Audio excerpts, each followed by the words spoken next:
Hi, guys, and many blessings. I want to talk a little bit about hell, right? And I feel like a lot of people they think like, well, if God loved his children, why is he going to send them to hell for eternity, right?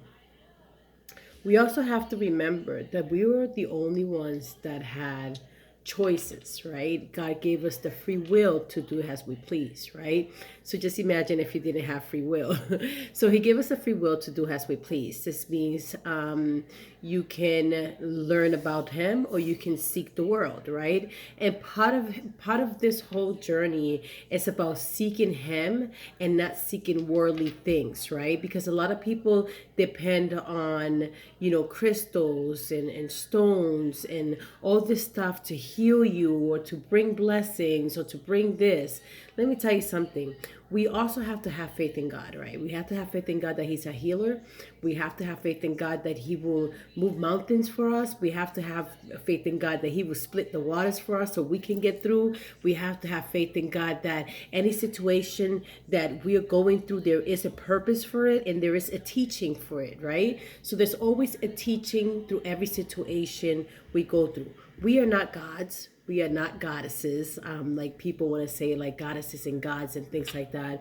That's another thing. And a lot of people got to think, right? Where have all these teachings come from? Who has learned this and from where you have learned this, right? For example, crystals. We think about crystals, right? But who has been using crystals since the beginning, and what were they doing with those crystals that after it's like when you say a story, right, and you keep on with the story and you keep on with the story, right, and eventually the story gets watered down, right, because there's lost things in between the cracks, right?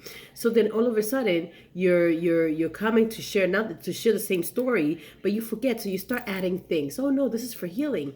And sometimes we do not know that certain things could be holding us back or kind of having that hindrance, and we can't find a good relationship. We have a problem in our marriage, or everything is falling apart.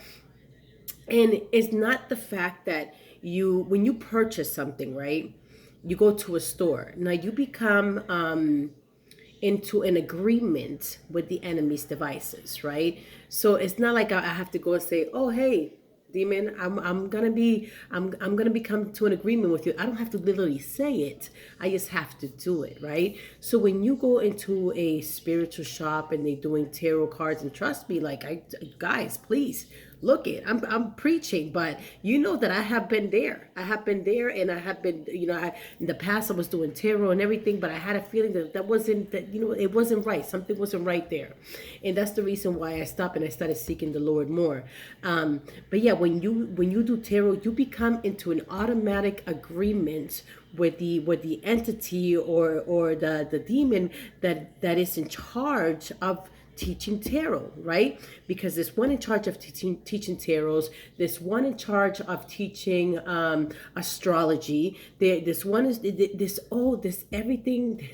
This even one in charge of teaching makeup. Okay, there's a fallen angel that taught us makeup, right? And has it went on, and this is studied from all the way from Egypt. So and this is why we have to know history. Okay, what was going on in here, and why our for example, Egypt in the past, it was always falling apart, right? And it's because they were doing bad things there, right? And a lot of people, they wanted to, they mock God because it was like, for example, there was one guy who posted something about, oh, the funniest thing was when God was in the tombstone or something, or they put him in the tombstone. You know, they want to mock God, yet they believe themselves that they're some type of God, and they can't even manifest themselves for the situations they're in, right? Let's put it there. So when you see things happening in your life, it's because even when I was doing tarot, right, and you come to me, you're becoming into an agreement not only with me but also with what I was dealing with, right? And this is what I'm telling you is so dangerous. When receiving a gift from somebody, you also have to be careful too, right? Because when somebody sends you a gift, you're also becoming into an agreement with that gift that person is sending you, and not only the gift, also the the entity in charge of that in the person too.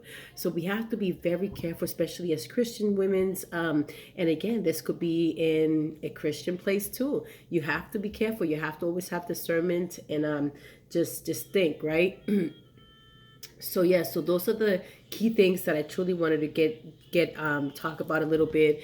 The importance of being careful to receiving things, because sometimes things can hinder you without you even knowing. Sometimes things can be holding you back, and then you start seeing things happening in your house or relationships breaking apart and everything. Pray. So if you have an issue in your household, if you have an issue in your home, pray. Prayers are very powerful, believe it or not. I know we cannot see it here. Most of us can. I can. Some people have the gift to be able to see beyond the veil, and we can see in the spirit. And prayers are so powerful. Prayers are so powerful. The Lord Jesus Christ, that name is power. That name is power. Let me tell you something. I have been attacked so many times in the spiritual realm, and once I said, Jesus, help me, everything was released. Everything was released. And I know that name is very powerful, and the blood of Christ is very powerful.